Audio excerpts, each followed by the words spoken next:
Special ang ating Hoopstar for today dahil isang sports broadcaster ang ating ipipicture.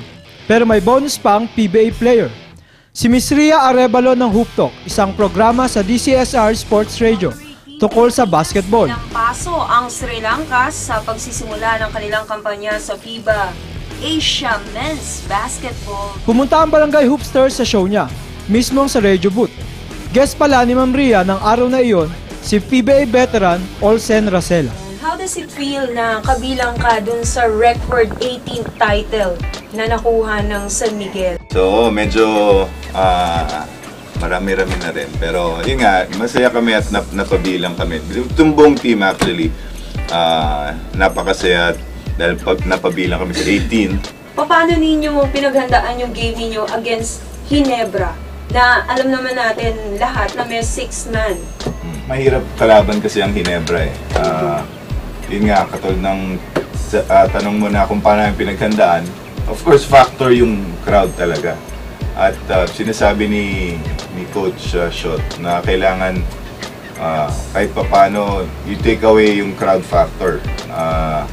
At paano namin ginawa yun? Siyempre, kailangan huwag mong bigyan ng momentum ang Ginebra. Pag binigyan mo sila ng momentum, grabe na rin yung sigawan ng tao, so nadadala sila doon. Nakakaratel eh, di ba? Kapag maraming nag-cheer against you.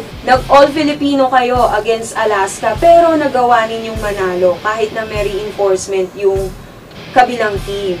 Maganda yung ginawa ng management para buuin yung team na to. Sabi nga nila, star-studded yung team. And sa tingin ko, kaya medyo natagalan para mag-gel yung team eh. Dahil different personalities, may kanya-kanyang different skills, so medyo nahirapan para mag-adjust yung kami sa isa't isa. It was a good preparation for us going up against Ginebra in the finals. Kasi more or less pareho sila ng laro eh. Style. Transition, takbuhan. So magiging magandang preparation yun for us papunta ng finals. So, on your part, maraming beses ko nang tinanong to kay Coach Shot eh, kung nakaka-apekto ba yung maraming masyadong superstars o 'di ba napunta sa inyo yung mga players na sa ibang teams talagang starter. Sa part ba ninyo nakakatulong ba yun o nakaka-apekto rin sa paglalaro na marami kayong mga kasamang superstars? Siguro credit should also go to Coach Shot dahil talagang na pagsama-sama niya yung different personalities at nagawa niyang talagang isang team. Lahat magagaling. May advantage ka na talaga noon, di ba? Pero on the other hand, pwede ring maging disadvantage yun dahil 48 minutes lang yung minuto mo sa loob eh. Oo, so hindi naman pwedeng lahat kami may 48 minutes. So, kung yun ang titignan mo, hati-hati na agad yung minuto. Mas konti yung minuto ng mga ibang players na sanay sila siguro sa ibang team na maraming minuto, di ba? Kung titignan mo naman, since magagaling, walang sayang. Wala kang itatapon. Oo, di ba? Astig, di ba? Sayang nga lamang, di kami nakapag-vlog. Pero alam nyo ba, every Friday, pinopromote ni Ate Ria sa Hoop Talk ang Barangay Hoopsters. I'm Ria Arevalo of Hoop Talk program sa DZSR Sports Radio.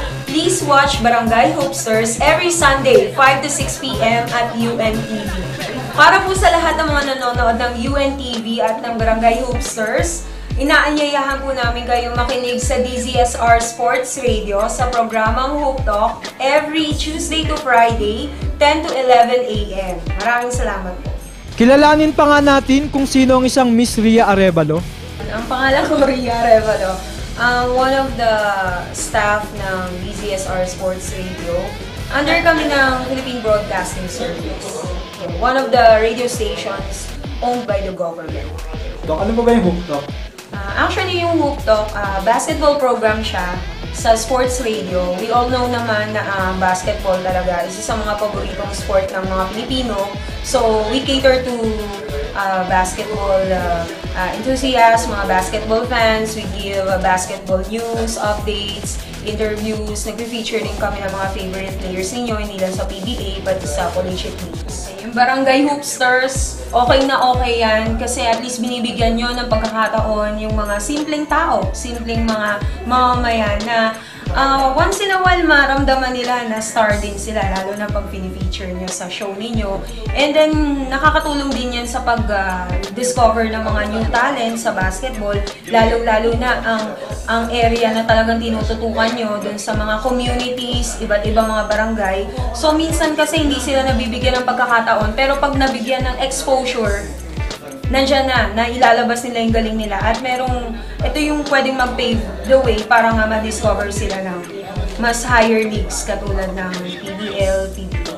So, isang araw lang, siguro ibibigay ko yung best ko para makapagbigay ng basketball updates, sports updates, lalo na kami sa sports radio.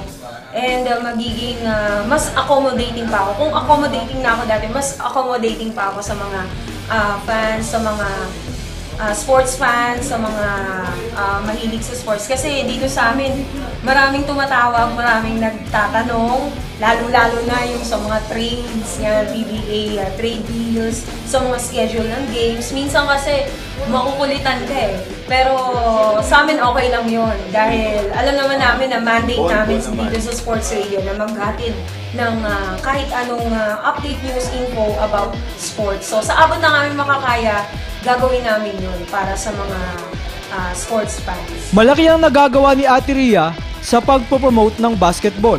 Saludo ang Barangay Hoopsters sa lahat ng gaya ni Miss Rhea na nagpa-public service sa anumang kaparaan ng ating magagawa. Si Miss Rhea Arevalo, ang ating Hoopstar.